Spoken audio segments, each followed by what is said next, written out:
Hello guys, we are here now at the Bulusan Volcano Natural Park. Bala ito yung reception area ng Bulusan Natural Park. So mula Sorsogon City, umabot kami ng mahigit 1 hour dahil dadaan pa ito sa mga bayan ng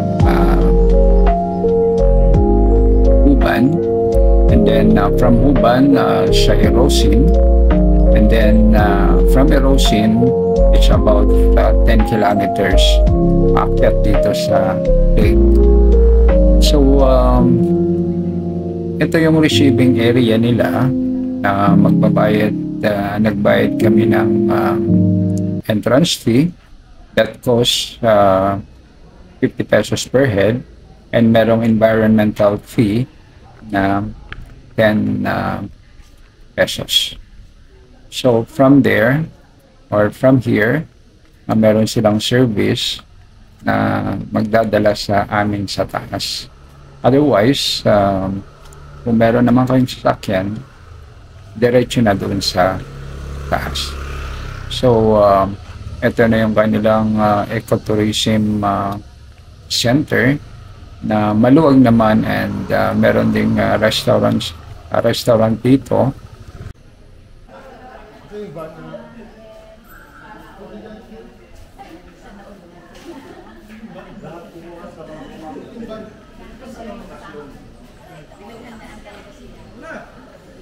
Hindi yung ban natin eh.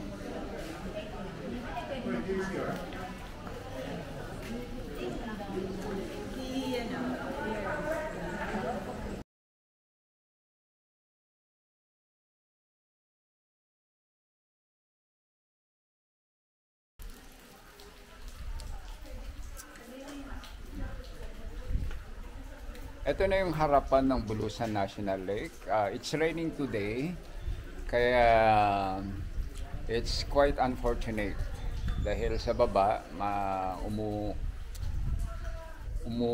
umaaraw, pero dito sa may Bulusan sa ngayon it's raining, so we cannot actually do kayaking for now, even if we like to, because of the rain. But this is the Bulusan Lake. I cannot see the Bulusan volcano now dahil nga maulap.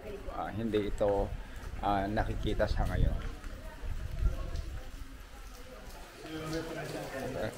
So ito dapat yung mga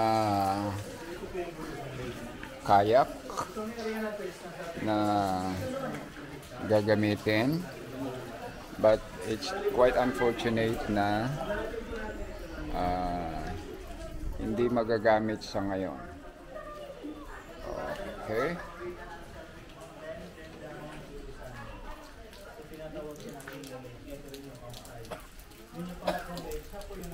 Ano niya mapa. Sa ngayon mayroon po siyang lalim na nasa 78 feet. Okay, dyan lang yung sa pinakagitna. And then, green lang ang tubig niya po dahil sa reflection ng kakahoyan. Pero, hindi po siya stagnant dahil may mga outlet po siya papuntang falls, mga rivers, and also mga spring. So, lahat po yan na dumadaloy lang sa ilalim ng ugat ng kahoy, mga bato-bato. So, hindi siya dumadaloy na sa ibabaw. Sa ngayon, mayroon sana tayong ikutan buong lake, dyan lang sa mga gilid-gilid. So, may diferensya po dahil temporary close. Dahil yung hanging bridge, ginagawa po sa ngayon. Dito siya parte. And then, dito sa loob ng ating lake, free fishing po kayo. Madaming isdang tabang, like ni tilapia, ni karpa, ni iga, something na intirong nasa tabang, andi dito po. Sa ngayon, bawal lang po si paligo. Dahil may mga nakausling kahoy, baka magawa tayo dyan na chicken barbecue. So sa ngayon, ang activity po natin dito lang sa loob ng Bulusan Lake. Pwede nyo siyang ikutin through kayak through bangka and also balsa. Pero optional naman. Kung gusto niyo lang po. 30 minutes only. So, mayroon sana tayong mga pupuntahan going to another lake. Pero, mga hikers na po yung pupunta roon. So, hindi na natin yung kaya papunta roon. So, dito lang yung ating concentration. Okay po? So, pero, ibibigay natin yung detalyado para malaman nyo kung nasaan yung volcano natin. Si volcano po ito. Siya po yung active volcano. Si Bulusan volcano. So, nasa, ano siya ba yung crater yan? Hindi ko alam sino magkakaroon ng sipon bukas. Wala. Video na tayo. Hello.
Yes, yes.